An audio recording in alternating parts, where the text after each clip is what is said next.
بسم اللہ الرحمن الرحیم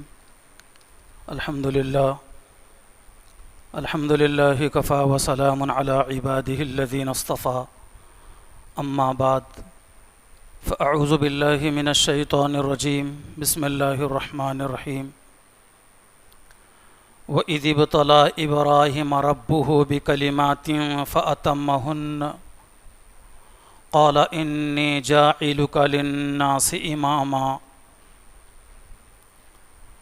وقال رسول اللہ صلی اللہ علیہ وسلم من وجد ساعة لأن يضحي فلم يضحي فلا يقربن مصلانا او كما قال النبی صلی اللہ علیہ وسلم۔ قابل احترام دینی بھائی اور عزیزو، میں سب سے پہلے آپ حضرات کو عید الاضحیٰ کی پرخلوص مبارکباد دیتا ہوں کہ اللہ تعالیٰ نے یہ مقدس و بابرکت دین ہمیں عطا فرمایا ہے، جس کا سلسلہ 3 دن تک رہتا ہے۔ کل پہلا دن تھا، آج عید الاضحیٰ کا دوسرا دن ہے، اور کل ہفتے کو تیسرا دن رہے گا، اس لیے کہ یہ ایام تشریق کے ایام چل رہے ہیں۔ آج ایام تشریق کا تیسرا دن ہے، اور مناسک حج کا آج آخری دن ہے۔ حج کے جو 5 دن مشہور و معروف ہیں، ان میں آج حج کا آخری دن ہے۔ حجاج کرام 5 دن حج کے مخصوص ارکان کرتے ہیں۔ 8 ذی الحجہ سے حاجیوں کا پہلا دن شروع ہوتا ہے حج کا، اور 12 ذی الحجہ کو ان کا مکمل ہوتا ہے۔ چونکہ وہاں سعودیہ میں مکہ مکرمہ میں آج 12 تاریخ ہے ماہ ذی الحجہ کی، اور ہمارے پاس آج 11 ذی الحجہ ہے۔ وہاں کی تاریخ ایک دن چاند کی آگے چلتی ہے۔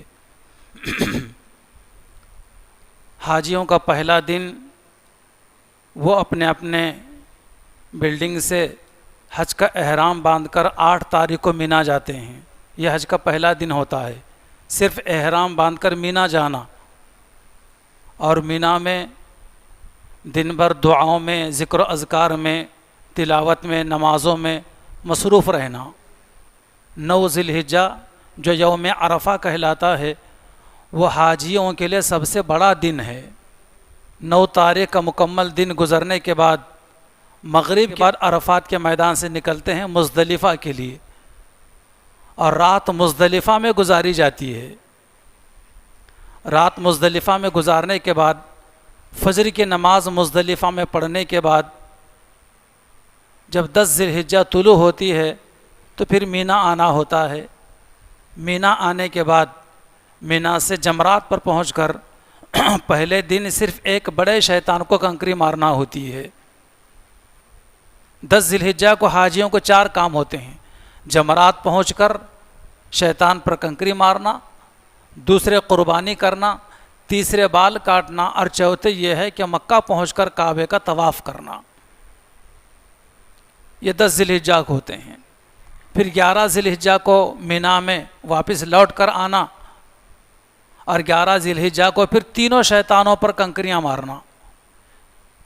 پھر 12 ذی الحجہ کو بھی تینوں شیطانوں پر کنکریاں مارنا، جیسے کہ آج حاجیوں کا آخری دن ہے۔ آج بھی مینا پہنچ کر، جمرات پہنچ کر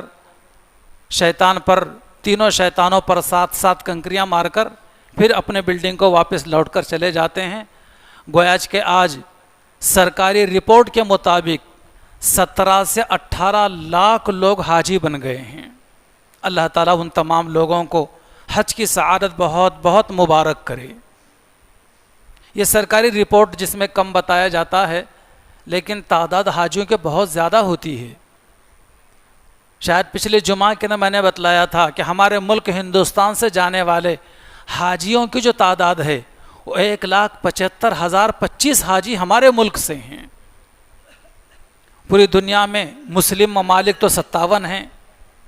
پوری دنیا کے ملکوں کی تعداد دیکھی جائے تو 195 ملکوں کی تعداد ہے۔ تو ہر ملک سے 1-1 لاکھ بھی اگر حاجی سمجھ لیے جائیں تو کتنی زیادہ تعداد ہو جاتی ہے. وہ کر ہم سب کو مبارکباد دیتے ہیں. یہ ایام تشریق جس کا آج تیسرا دن ہے اور مناسک حج کا آج آخری دن ہے. یہ دن بڑے مقدس و بابرکت دن ہے. ان دنوں کے اندر حدیث مبارکہ میں ہے کہ 3 چیزیں اللہ تعالیٰ کو بہت زیادہ پسند ہیں. اسی لیے پیغمبر علیہ الصلاۃ والسلام نے ان 3 چیزوں کو ان 5 دنوں میں جنہیں ایام تشریق کہا جاتا ہے، 9 ذی الحجہ، 10 ذی الحجہ، 11 ذی الحجہ، 12 ذی الحجہ اور 13 ذی الحجہ، یہ ذی الحجہ کے 5 دن 9 سے لے کر 13 تک ایام تشریق کہلاتے ہیں. ان 5 دنوں کے اندر اللہ تبارک و تعالیٰ کو 3 عمل بہت زیادہ پسند ہیں. حضور پاک علیہ الصلاۃ والسلام نے اپنے امت کو ان 3 چیزوں کی ان 5 دنوں میں کثرت کے ساتھ کرنے کا حکم دیا ہے. کون سی 3 چیزیں ہیں؟ ایک تو یہ ہے کہ تحلیل، دوسرے تکبیر اور تیسرے تحمید. تحلیل سے کیا مراد؟ تحلیل سے مراد یہ ہے کہ لا الہ الا اللہ محمد الرسول اللہ، لا الہ الا اللہ کو خوب کثرت کے ساتھ میں ان 5 دنوں میں کہنا اللہ کو بہت پسند ہے.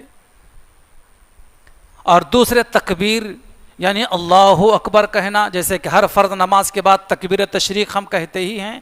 اس کے علاوہ بھی چلتے پھرتے، اٹھتے بیٹھتے، سوتے جاگتے اللہ کی کبریائی، اللہ کی عظمت، اللہ کی بڑائی ہمارے زبان سے جاری ہو. دوسرا عمل تکبیر کا مطلب اللہ کی بڑائی بیان کرنا، اللہ کی تکبیر بیان کرنا. اور تیسری چیز جو ان 5 دنوں میں اللہ کو پسندیدہ ہے وہ ہے تحمید. تحمید کا مطلب ہوتا ہے اللہ کی حمد و ثنا کرنا، اللہ کی تعریف کرنا. اللہ کے بندے اللہ کی حمد و ثنا کریں، اللہ کی تعریف کریں، یہ اللہ کو بہت پسند ہیں. اس لیے بھائیوں ان 5 دنوں میں جس کے 2 دن تو گزر گئے، 9 ذی الحجہ بھی اور 10 ذی الحجہ بھی، آج تیسرا دن ہے ایام تشریق کا. اب تک جو کچھ ہم سے غفلت ہوئی ہے اس کی تلافی اب کثرت کے ساتھ کرنے میں ہے کہ لا الہ الا اللہ، لا الہ الا اللہ، لا الہ الا اللہ محمد الرسول اللہ. چلتے پھرتے اٹھتے جاگتے ان کلمات کو اپنے زبان پر جاری رکھا جائے. اسی طریقے سے تکبیر بھی اور اسی طریقے سے تحمید بھی، یہ تینوں کی تینوں چیزیں کثرت کے ساتھ اپنے زبان پر جاری و ساری رکھا جائیں. بلکہ میں یہ کہوں تو مبالغہ نہیں ہوگا کہ اپنے ہاتھ میں تسبیح رکھ کر موقع بہ موقع تسبیح کے اوپر ان 3 مبارک چیزوں کو جس کی کثرت کا حکم ان دنوں میں آیا ہے اس کو تسبیح کے طور پر پڑھتے رہا کریں. اللہ تعالی ہم سب کی جانب سے تحلیل کو بھی، تکبیر کو بھی، تحمید کو بھی اپنے بارگاہ میں قبول فرمائے. محترم بزرگوں اور دوستو، قربانی کے 3 دن 10 ذی الحجہ، 11 ذی الحجہ اور 12 ذی الحجہ ہیں، جس میں سے قربانی کا آج دوسرا دن ہے. قابل مبارکباد ہیں وہ لوگ جنہوں نے اللہ تعالیٰ کی رضا کے لیے حضرت ابراہیم علیہ الصلاۃ والسلام کی سنت کو پیغمبر اسلام حضرت محمد مصطفیٰ صلی اللہ علیہ وسلم کے طریقے کے مطابق ادا کر دیا ہے. اللہ تعالیٰ ان سب کی قربانیوں کو اپنے بارگاہ میں قبول فرمائے. بہت سے لوگوں نے آج قربانی کی ہے اور بہت سے لوگ وہ ہیں جو کل تیسرے دن قربانی کرنے والے ہیں. کہ قربانی کا عمل ان 3 دنوں کے اندر بہت بڑا عمل ہے. پیغمبر علیہ الصلاۃ والسلام فرماتے ہیں، حدیث مبارکہ میں ہے کہ ان 3 دنوں میں قربانی سے بڑھ کر، قربانی سے افضل کوئی دوسرا عمل نہیں ہے. حتیٰ کہ اگر کوئی آدمی ان 3 دنوں میں 10 ذی الحجہ، 11 اور 12 ذی الحجہ، ان 3 دنوں میں کوئی آدمی، کوئی مالدار، کوئی دولت مند غریبوں میں سونا اور چاندی صدقہ کرے، اتنا افضل، اتنا ثواب نہیں ہے جتنا کہ ان 3 دنوں میں قربانی کا کرنا افضل ہے. کہ خون کا قطرہ زمین پر گرنے سے پہلے اللہ تعالیٰ کے بارگاہ میں قربانی بھی قبول ہو جاتی ہے اور قربانی کرنے والے کی مغفرت بھی کر دی جاتی ہے. اس لیے ہم نے قربانی کا انتظام کر دیا ہو اور قربانی ادا ہو گئی ہو تو قبولیت کی دعا کی جائے، اور اگر نہ کر سکے ہوں تو آج مغرب تک اور پھر کل مغرب تک بھی ٹائم باقی ہے، قربانی کر سکتے ہیں۔ لیکن اگر واجب ہمارے اوپر ہو چکی ہے قربانی تو کسی نہ کسی حد تک بہرحال قربانی کر کے اللہ کی رضا حاصل کرنے کی ان 3 دنوں میں کوشش کی جائے۔ قربانی قرب سے ہے، جیسے کہ پچھلے دنوں بھی میں نے بیان کیا تھا کہ قربانی کرنے والا آدمی قربانی کر کے اللہ کے قریب ہو جاتا ہے۔ ہم بھی چاہتے ہیں اللہ کے قریب ہونا اور اللہ ہماری مناجات و دعا کو قبول کرنا، تو ہمیں بھی اس عمل میں شریک ہو جانا چاہیے۔ ویسے شریعت و سنت کے سارے احکامات، قرآن و حدیث کے سارے احکامات، یہ سب کے سب سیڑھی ہیں اللہ تعالیٰ تک پہنچنے کے۔ ان میں افضل ترین سیڑھی جو ہے اللہ کے قریب پہنچنے کی، وہ قربانی والا عمل ہے۔ اس لیے بھائیو، قربانی خوش دلی کے ساتھ کرنا چاہیے، اس کو بوجھ نہیں سمجھنا چاہیے، اس کو مصیبت نہیں سمجھنا چاہیے۔ دولت مند لوگوں کے لیے جن کے یعنی قربانی کے کرنے کے لیے جو 5 شرائط ہیں، ان 5 شرائط کے معیار پر اگر ہم اترتے ہیں تو ان سارے لوگوں پر قربانی کا عمل واجب ہو جاتا ہے۔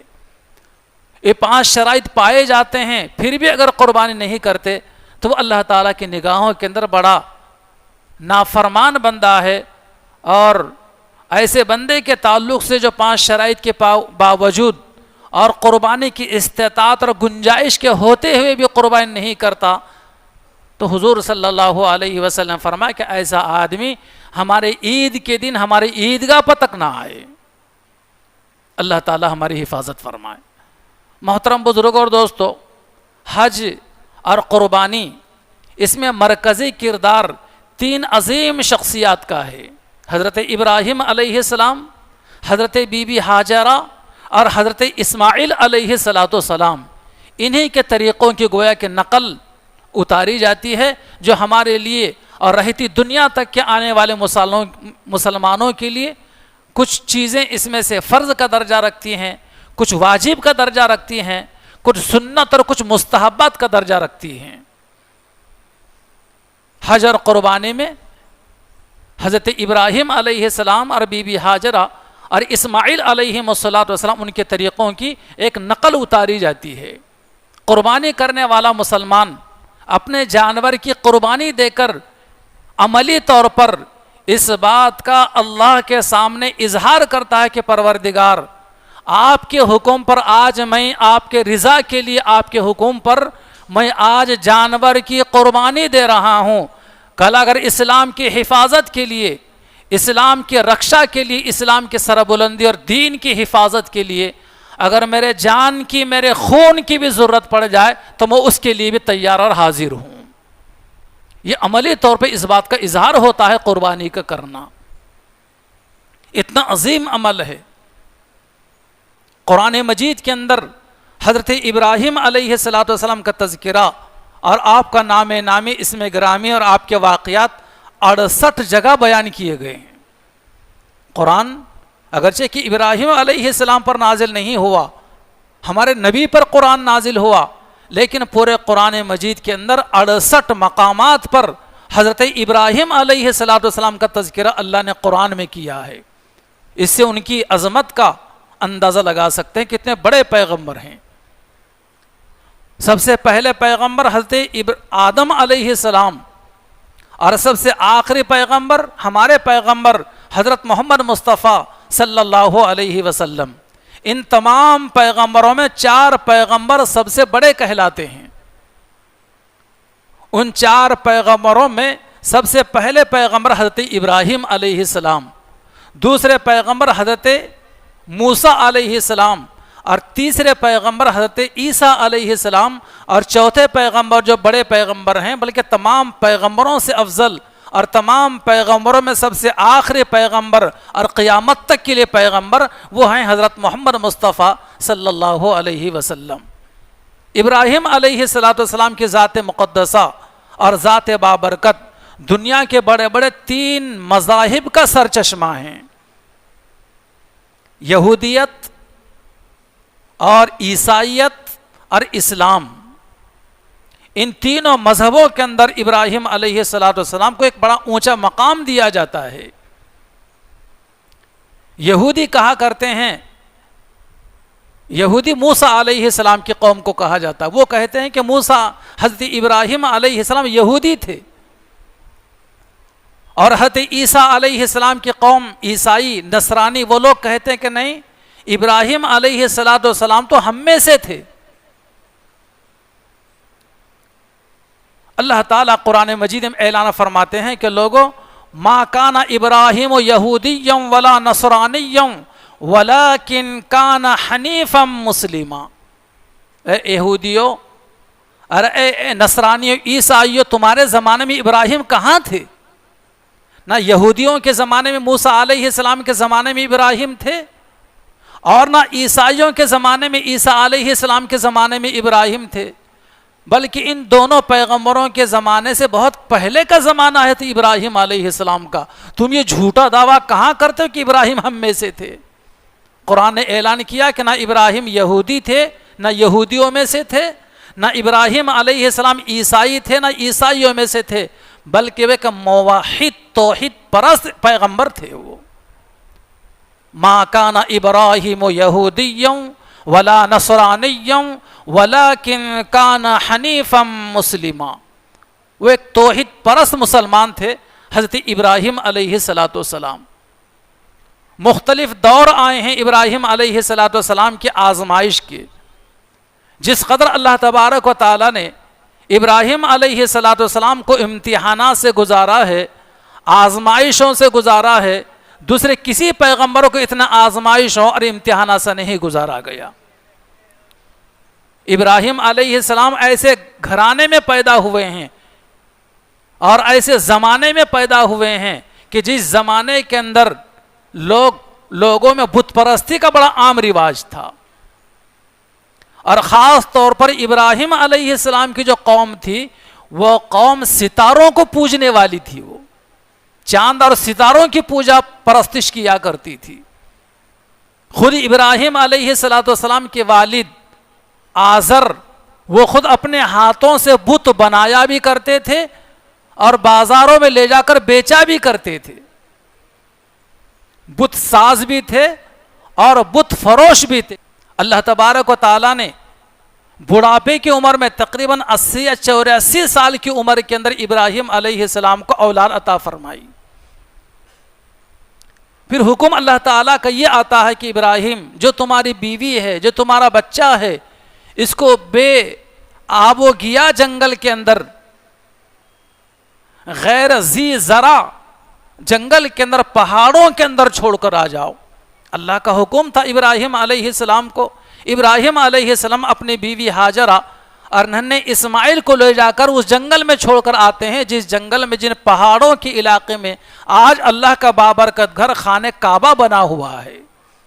کوئی انسان اس وقت وہاں نہیں تھا، حتیٰ کہ وہاں پانی نہ ہونے کی وجہ سے کوئی چرند و پرند بھی وہاں پر نہیں رہتا، نہ پرندہ ہوا کرتا تھا، نہ کوئی جانور، نہ کوئی انسان۔ جہاں پانی ہوتا ہے، جہاں سبزہ زار ہوتا ہے، وہاں انسان بھی آباد رہتے ہیں، جانور اور پرندے بھی وہاں پر رہتے ہیں۔ ایسے علاقے میں بیوی اور بچے کو چھوڑنے کا حکم ہوا۔ ابراہیم علیہ السلام اللہ کے حکم پر اپنے بیوی کو اور ننھے اسماعیل کو، جو دودھ پیتے بچے تھے، اس جنگل میں چھوڑ کر واپس لوٹنے لگے۔ بیوی نے ایک آواز لگائی، دو آواز لگائی کہ ابراہیم، ہمیں جس جنگل میں چھوڑ کر کہاں جا رہے ہیں؟ کیا تمہیں اللہ کا حکم یہی ہے کہ ہم یہاں چھوڑ کر چلے جائیں؟ تو ابراہیم علیہ السلام کہتے ہیں کہ ہاں، مجھے اللہ کا حکم ہے۔ تو فرمانبردار پیغمبر کی بیوی یہ کہنے لگتی ہے کہ شوق سے جاؤ، جس خدا کا حکم یہ ہے تمہیں ہمیں یہاں پر چھوڑ کر جاؤ، تو وہ خدا بھی ہمیں یہاں پر ضائع نہیں کرے گا۔ ابراہیم علیہ السلام کی بیوی حضرت ہاجرہ اور ننھے اسماعیل، ان کے حوالے کھجوروں کی ایک تھیلی اور ایک مشکیزے میں پانی تھما کر چلے گئے تھے ابراہیم علیہ السلام۔ ایک تھیلی کھجور اور ایک مشکیزہ پانی کب تک کام دیتا؟ بہرحال حضرت ہاجرہ تھیلی میں سے کھجوریں نکالتی کھاتی اور مشکیزے میں سے پانی نکالتی اور پیتی رہتی، یہاں تک کہ تھیلی کے کھجور بھی ختم ہو گئے اور مشکیزے کا پانی بھی ختم ہو گیا۔ یہاں تک کہ بھوک اور پیاس کے مارے حضرت ہاجرہ کے سینے میں دودھ بھی نہیں آنے لگا، جس کی وجہ سے حضرت اسماعیل ننھے بچے کے ہونٹ سوکھ گئے، زبان سوکھ گئی، پانی کے لیے بے چین ہونے لگے، زبان منہ سے باہر آنے لگی۔ بی بی ہاجرہ پریشان ہو گئی۔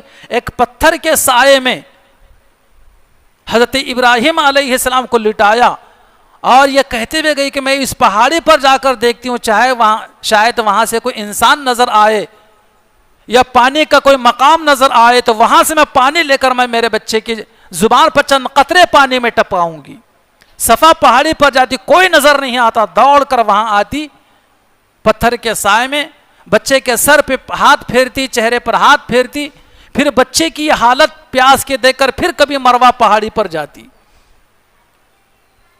پھر دوڑ کے بچے کے پاس آتی، بچے کو لاڑ کرتی، پیار کرتی، پھر صفا پر جاتی۔ اسی طریقے صفا مروہ کے درمیان بی بی ہاجرہ نے 7 چکر لگائے۔ 7واں چکر صفا پر پہنچی تو مروہ پر پہنچی تو وہاں کان میں بی بی ہاجرہ کی آواز آتی ہے کہ ہاجرہ، خدا کی قدرت کا کرشمہ دیکھنا ہو تو اپنے بچے کے پاس جلدی پہنچ جاؤ۔ یہ آواز سن کر بی بی ہاجرہ دوڑتی ہوئی اپنے بچے کے پاس پہنچی، دیکھا کہ میرا بچہ ایڑیاں رگڑ رہا ہے اور میرے بچے کی ایڑیوں تلے پانی کا چشمہ جاری ہو گیا ہے۔ ہاجرہ کو یہ تشویش پیدا ہو گئی، پانی ریت میں مٹی میں بہہ جائے گا، پانی ختم ہو جائے گا۔ تو بی بی ہاجرہ نے اس پانی کو روکنے کے لیے، جیسے ایک ہاؤس بنایا جاتا ہے، بچے کھیلتے ہوئے بناتے ہیں، چاروں طرف سے باؤنڈری بنا دیتے ہیں، اس طریقے سے مٹی اور ریت کی بی بی ہاجرہ باؤنڈری بنانے لگی تاکہ پانی اس میں گڑھے میں جمع ہو جائے۔ اس زمانے میں جو زبان بولی جاتی تھی عبرانی اور سریانی زبان، اس زبان میں پانی کے رکنے کو، جیسے ہم کہتے ہیں پانی رک جا، پانی رک جا جیسے ہم کہتے ہیں، اس زمانے میں جو عبرانی سریانی زبان بولی جاتی تھی، اس زمانے میں پانی رکنے کے لیے جو الفاظ بولے جاتے تھے اسے کہا جاتا تھا زم زم، کہ پانی رک جا رک جا۔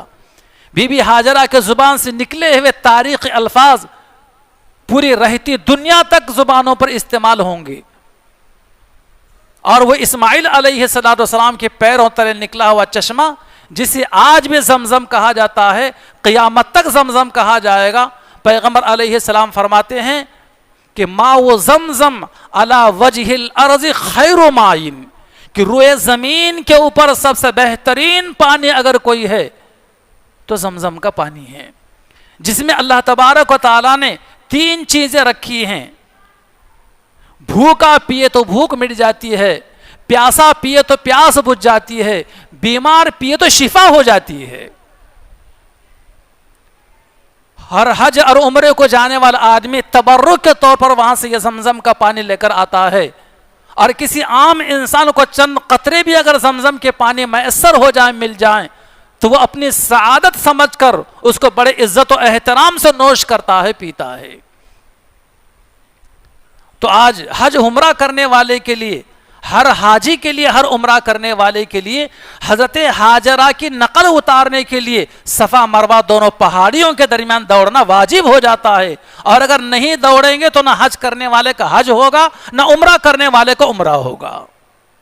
جیسے میں نے شروع میں کہا تھا کہ حج اور قربانی میں مرکزی کردار حضرت ابراہیم علیہ السلام کا اور حضرت بی بی ہاجرہ کا ہے، اور ننھے اسماعیل کا مرکزی کردار ہے۔ انہی کے نقل کے طور پر حج اور عمرہ کیا جاتا ہے اور قربانی کی جاتی ہے، جو رہتی دنیا تک کے مسلمانوں کے لیے بعض چیزیں فرض کا درجہ رکھتی ہیں، ان میں سے بعض واجب کا درجہ، بعض سنت اور بعض نفل کا درجہ رکھتی ہیں۔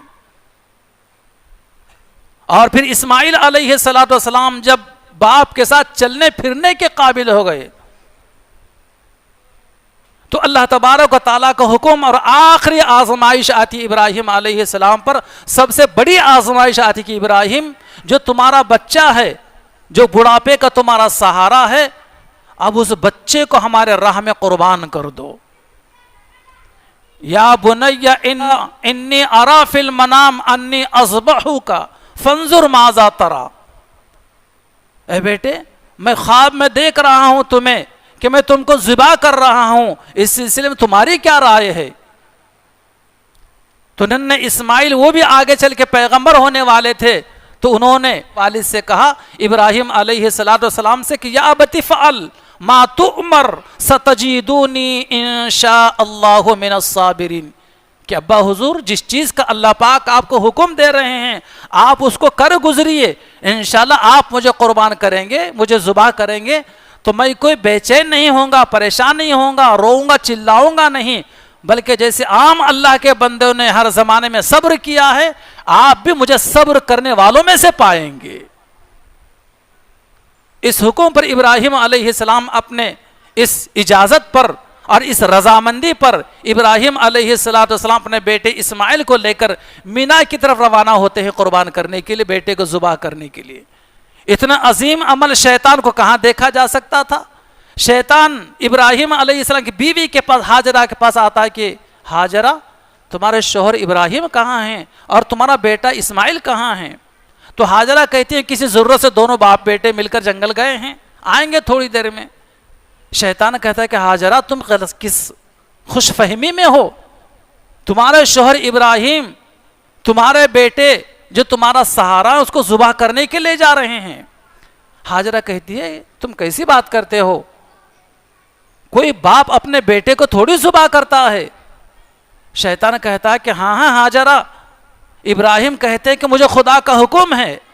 تو بی بی ہاجرہ بھی کہتی ہے کہ خدا کا جب حکم ہے تو اس میں کیا پریشانی کی بات ہے، میں بھی اس پر راضی ہوں۔ پھر آگے یہاں سے مایوس ہو کر شیطان آگے جاتا ہے اور ننھے اسماعیل کو روک کر کہتا ہے کہ اسماعیل کہاں جا رہے ہو تم؟ وہ کہتے ہیں ہمارے ابو کے ساتھ ہم آگے جا رہے ہیں، ہماری منزل آگے ہے۔ تو شیطان اسماعیل علیہ السلام کو ورغلانے کی، بہکانے کی کوشش کرتا ہے تاکہ یہاں سے بھاگ کر ماں کے پاس چلے جائیں کہ ابراہیم اسماعیل تمہیں نہیں معلوم تمہارے باپ ابراہیم تم کو ذبح کرنے کے لیے جا رہے ہیں، اور وہ کہتے ہیں کہ خدا کا حکم ہے۔ تو جیسے لفظ خدا یہاں پر آ گیا، لفظ اللہ یہاں پر آ گیا کہ اللہ کا حکم ہے، تو حضرت اسماعیل بھی کہنے لگتے جب اللہ کا حکم ہے اور میرا باپ مجھے قربان کرنے کے لیے لے جا رہے ہیں تو میں بھی تیار ہوں اس کے لیے۔ شیطان یہاں بھی مایوس ہو جاتا ہے، تھوڑا آگے پہنچ کر شیطان ایک بڑے جثے کی شکل کے اندر آگے آ کر ابراہیم علیہ السلام کے سامنے آ کر کھڑے ہو جاتا ہے تاکہ ابراہیم آگے نہ جائیں۔ ابراہیم پریشان ہو جائے، اتنا بڑا لہیم و شہیم جثہ کس چیز کا ہے، کیا چیز ہے یہ؟ تو جبرائیل علیہ السلام آتے ہیں اور کہتے کہ ابراہیم یہ شیطان ہے جو تمہارے مبارک قربانی کے عمل میں رکاوٹ بننا چاہتا ہے، زمین سے 7 کنکریاں اٹھاؤ، اس کو مارو، یہ دفع ہو جائے گا۔ ابراہیم علیہ السلام جبرائیل کے کہنے پر کنکریاں مار دیتے ہیں اور وہ شیطان دفع ہو جاتا ہے، اور پھر آگے پہنچ کر ابراہیم علیہ السلام اپنے بیٹے کی قربانی کرتے ہیں، آنکھوں پر پٹی باندھ لیتے ہیں، بچے کے ہاتھ پیر باندھ لیتے ہیں کہ ابراہیم علیہ السلام کے چھری کے نیچے جنت کا ایک مینڈا ذبح ہو جاتا ہے اور اسماعیل علیہ السلام بازو میں کھڑے ہو جاتے ہیں۔ یہ عمل قد صدقت الرؤیا انا كذلك نجزي المحسنین، کہ ابراہیم تم نے ہمارا خواب سچ، اب تم نے اپنا خواب سچ کر دکھایا، ہم ایسے نیکوکار بندوں کو ایسا بہترین بدلہ دیا کرتے ہیں۔ چونکہ ابراہیم علیہ السلام گئے تھے اپنی اولاد کو ذبح کرنے کے لیے، قربان کرنے کے لیے، جانور کو ذبح کیا، جانور کو ذبح ہو گیا، تو قیامت تک کے آنے والے مسلمانوں کے لیے، مالداروں کے لیے جن کے پاس نصاب کے مطابق مال رکھتے ہیں، ایسے سارے مسلمانوں کے لیے عید کے 3 دنوں میں 10، 11، 12 ذی الحجہ کو قربانی کرنا واجب کر دیا گیا، نہیں کریں گے گناہ گار ہوں گے۔ یہی طریقہ کار ہے، جیسے میں نے پہلے کہا کہ آج ہم اللہ کے حکم پر نبی علیہ السلام کے طریقے کے مطابق ابراہیم علیہ السلام کی سنت کو ادا کرتے ہیں، عملی طور پر اس بات کا مظاہرہ کرتے، اظہار کرتے کہ پروردگار آپ کے حکم پر آج جانور کی ہم قربانی دے رہے ہیں، کل اسلام کی حفاظت کے لیے، اسلام کی سربلندی کے لیے میرے جان کی اور میرے خون کی ضرورت پڑتی ہے تو میں اس کے لیے بھی تیار ہوں۔ یہ اتنا مبارک عظیم عمل ہے کہ قربانی کے ان 3 دنوں کے اندر سونا اور چاندی کو صدقہ و خیرات کر رہا ہو، جو دوسرا آدمی جو ہے وہ قربانی کر رہا ہو، تو قربانی کرنے والا آدمی افضل ہے، زیادہ ثواب ہے اس آدمی سے جو سونا اور چاندی صدقہ و خیرات کر رہا ہو۔ اللہ تعالیٰ سے دعا ہے کہ اللہ پاک ہمیں عمل کی توفیق عطا فرمائے. آمین. وآخر دعوانا ان الحمد للہ رب العالمین.